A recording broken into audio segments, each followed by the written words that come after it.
हे मोलियंस, कैसे सारे के सारे। तो यार मैं भी ठीक हूँ वैसे, और आज मैंने सोचा क्यों ना एक स्टोरी टाइम करा जाए, एक हॉरर स्टोरी तुम्हें सुनाऊँ। वैसे स्टोरी नहीं है, एक सच है। और हाँ, स्टोरी स्टार्ट करने से पहले मैं तुम सबको बताना चाहूँगा, जिस भी गाँव का ये इंसिडेंट है और जिस एरिया का ये इंसिडेंट है, मैं उसका नाम रिवील नहीं करूँगा, क्योंकि इन केस वहाँ के लोग ये देखें, और क्योंकि कमेंट सेक्शन में काफ़ी सारे लोग ऐसे होते हैं जो बिलीव नहीं करते हैं, और वो चीज़ ये देखेंगे ना तो उनको ऐसा थोड़ा लगता है ना कि ऐसा बताया क्यों, जो चीज़ विश्वास नहीं करते तो बुरा लगता है उनको। तो मैं नाम रिवील नहीं करूँगा, तो मैं ये हॉरर स्टोरी शुरू करता हूँ। तो रात को मत सुनना है, ठीक है? जो भी सुन रहे हैं वो दिन में सुनना।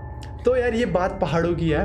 तो पहाड़ों में तुम्हें पता है घर कैसे होते हैं, एक ऐसे है, एक ऐसे पहाड़ है, एक ऐसे पहाड़ है, ऐसे वी बने होते हैं ना। ये पूरे में जंगल ही जंगल है, इसमें भी पूरे में जंगल ही जंगल है, और ये जो बीच होते हैं ना इनका, यहाँ पर नदी बह रही होती है। पहाड़ों में ऐसे ही होता है, ठीक है? और ये पूरे के पूरे जो जंगल ही जंगल है ना ऐसे, तो यहाँ पर रैंडमली 15, 20, 25, 30 लोगों ने घर बना दिया होगा, तो वो एक गाँव बन गया। यहाँ तुमने कभी देखा होगा, तुम पहाड़ों पर जाओगे ना तो तुम्हें बीच पहाड़ों में 10-10, 15-15, 20-20 लाइटें दिखती हैं, है ना, रात को।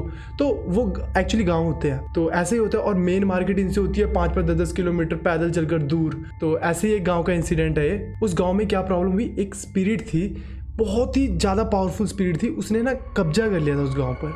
और तुम सबको ये भी पता होगा, अगर तुम अपने मॉम डैड से पूछोगे कि कोई भी गाँव होते हैं ना तो उनके ग्राम देवता होते हैं, मतलब उस गाँव के ना एक पर्टिकुलर देवता होते हैं जिनको पूजा जाता है ना, कि वो हमारे गांव की रक्षा करते हैं ऐसा। तो उस गांव के भी थे, पर जो स्पिरिट थी ना वो मतलब बहुत ज़्यादा पावरफुल थी, उसने पूरे गांव पे कब्जा कर लिया, ठीक है? अब उसकी डिमांड क्या थी?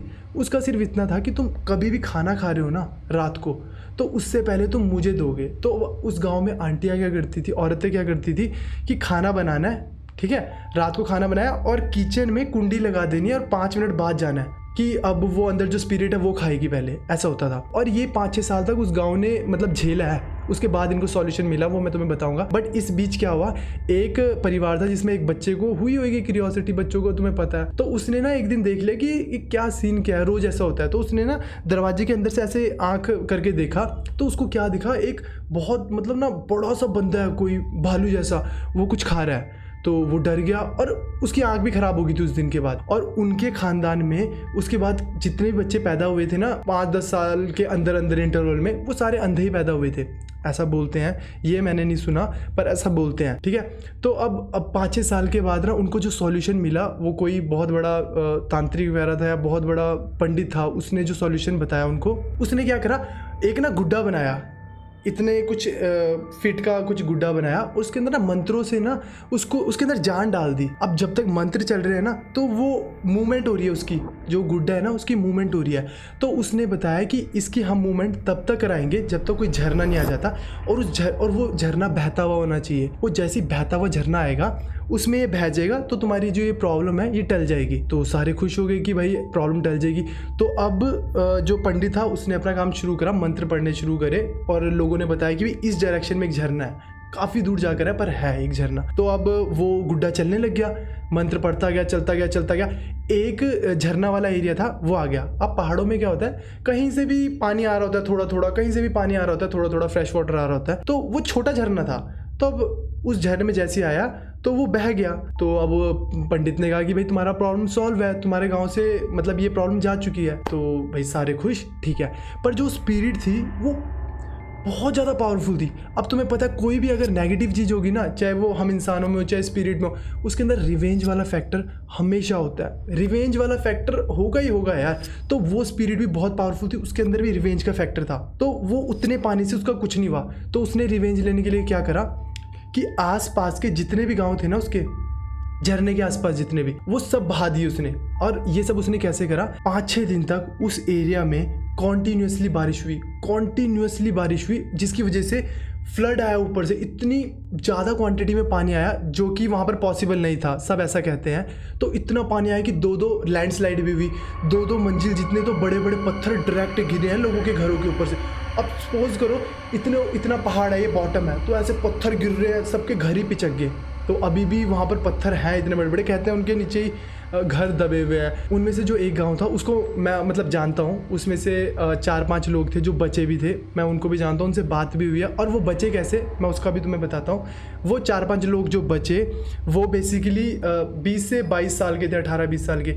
या तो वो 2-3 कर रहे थे जॉब, बाहर, इसलिए वो बाहर गए हुए थे, और एक दो उनमें से पढ़ने के लिए बाहर गए हुए थे। तो सिर्फ और सिर्फ वो बचे, बाकी पूरे गांव में से एक भी नहीं बचा। सिंपल ऊपर से पत्थर गिरे, पानी आया, आधे लोग बह गए, नीचे नदी तक पहुँचते पहुँचते पत्थरों में सर टकरा कर मर गए, आधे पत्थरों के नीचे आके ही मर गए। पर एक भी बंदा ऐसा नहीं था जो उस गांव में बचा हो। आसपास का जो एरिया था वो सारा का सारा जो स्पिरिट थी वो बहा के लेगी, सिर्फ और सिर्फ रिवेंज के लिए। और तुम्हें पता है जो ये इंसिडेंट है ना, वो उस एरिया के जो जैसे गिनीज बुक होती है ना, जिसमें वर्ल्ड के सारे कुछ भी यूनिक चीज़ वो लिखी जाती है, तो उस एरिया की जो बुक है ना, उसमें ये इंसिडेंट लिखा गया है, बाकायदा लिखा गया है। अब बहुत सारे ऐसे लोग होंगे जो स्पिरिट्स हो गए, गॉड हो गए, जादू हो गया, मतलब इन सब चीज़ों पे विश्वास ही नहीं करते होंगे। और वो ऑब्वियस है, कोई विश्वास कैसे करे जब किसी ने देखा ही नहीं। पर मेरी एक चीज़ हमेशा याद रखना, सिर्फ और सिर्फ एक इंसिडेंट होता है, सिर्फ एक इंसिडेंट जो तुम्हें ना किसी चीज़ पे विश्वास करने के लिए ना मजबूर कर देता है। चाहे वो एक मिरेकल कह लो तुम। अब जैसे कोई है, किसी को भगवान पर विश्वास नहीं है, कुछ ऐसा चमत्कार होता है उसकी ज़िंदगी में कि उसको विश्वास हो जाता है कि नहीं, कोई ऐसी एनर्जी है, कुछ गॉड है। अब वैसे ही कोई एक बंदा है जो भूत स्पिरिट्स वगैरह इन पे बिलीव नहीं करता है, कोई एक ऐसा इंसिडेंट होता है कि वो कहता है कि भाई तुम मानो या ना मानो, मैं ये चीज़ मानता हूँ कि ये चीज़ होती है। तो वो सिर्फ एक इंसिडेंट होता है जो तुम्हें किसी भी चीज़ पे विश्वास करने के लिए मजबूर कर देता है। तो यार ये एक सच की स्टोरी थी, और जो लोग 3-4 बचे थे, मैंने जैसे कि तुम्हें बताया, मैंने, रोनी ने, हम सब ने उनसे बात भी करी है कि उन्होंने बताया कि क्या हुआ था, कैसे हुआ था। और उन सबको बाकायदा, क्योंकि वो गाँव तो अब पूरा का पूरा तहस नहस हो गया था, वहाँ तो कुछ भी नहीं बचा था, क्योंकि मैंने तुम्हें बताया इतने बड़े बड़े पत्थर गिरे हैं। तो वो जो 5-6 लोग थे ना, तो गवर्नमेंट ने उनको बाकायदा ज़मीन दी कहीं और पर, क्योंकि वो तो अब गाँव बचा नहीं, अब 4-5 लोग मिलकर गाँव कैसे बना सकते हैं, है ना। अब इतने लोग भी नहीं थे, क्योंकि जितने भी लोग थे वो तो मर चुके थे। तो उनको गवर्नमेंट ने ज़मीन भी दी एक ऐसे एरिया में जहाँ पर लोग बसे हुए थे और अच्छा एरिया था, तो वहाँ पर उनको बाकायदा ज़मीन भी दी गई है कॉम्पेंसेशन के लिए, कि वहाँ कुछ भी नहीं बचा। तो यार ये एक ऐसा इंसिडेंट है जो काफ़ी सच लगता है मुझे, क्योंकि 4-5 लोग जो बचे थे उन्होंने ये चीज़ बताई है, और आसपास के लोग बताते हैं, वहाँ की जो बुक है उसमें भी लिखा गया है। तो मैंने सोचा कि ना एक स्टोरी टाइम हो रहा है, तो मैं तुम्हें ये हॉरर स्टोरी बताऊँ, और जो बिलीव नहीं करते हैं, तो आई होप तुम सबको स्टोरी सुनकर थोड़ा सा डर लगा होगा, और थोड़ा सा मतलब ऑब्वियसली लगा होगा, क्योंकि मुझे आज भी ना ये स्टोरी सुनकर रोंगटे खड़े हो जाते हैं। तो अगर तुम्हें और भी स्टोरीज, क्योंकि यार पहाड़ों के जो लोग होते हैं ना, जो तुम में से भी सुन रहे होंगे पहाड़ों के, उन्हें पता है पहाड़ों में इतने ज़्यादा इंसिडेंट होते हैं ना, आए दिन इतने इंसिडेंट होते हैं ना, कि रोज़ मैं तुम्हें स्टोरी सुनाऊँ ना तो भी ख़त्म नहीं होंगे, वो इतने इंसिडेंट होते हैं। तो अगर तुम्हें ये स्टोरी टाइम पसंद आया और तुम्हें ऐसी स्टोरीज जाननी है जो पहाड़ों में होती रहती है, तो तुम कमेंट सेक्शन में बता देना। हम व्लॉग्स के बीच में एक दिन ऐसा रखा करेंगे जिस दिन हम सिर्फ और सिर्फ स्टोरी पे बात करेंगे, और मैं तुम्हें हॉरर होगी, चाहे वो फ़नी हो, चाहे वो मेरी लाइफ का हो, चाहे वो हमारे पहाड़ों का हो, कहीं का भी हो, तो वो मैं तुम्हें सुनाऊंगा ही सुनाऊंगा। तो कैसा लगा आज का स्टोरी टाइम? आई होप सबको अच्छा ही लगा होगा। अगर यार तुम चैनल पे नए हो और तुम्हें ऐसे स्टोरी टाइम अच्छे लगते हैं या व्लॉग्स अच्छे लगते हैं, तो चैनल को सब्सक्राइब करे बिना मत जाना, और मिलते हैं नेक्स्ट व्लॉग में।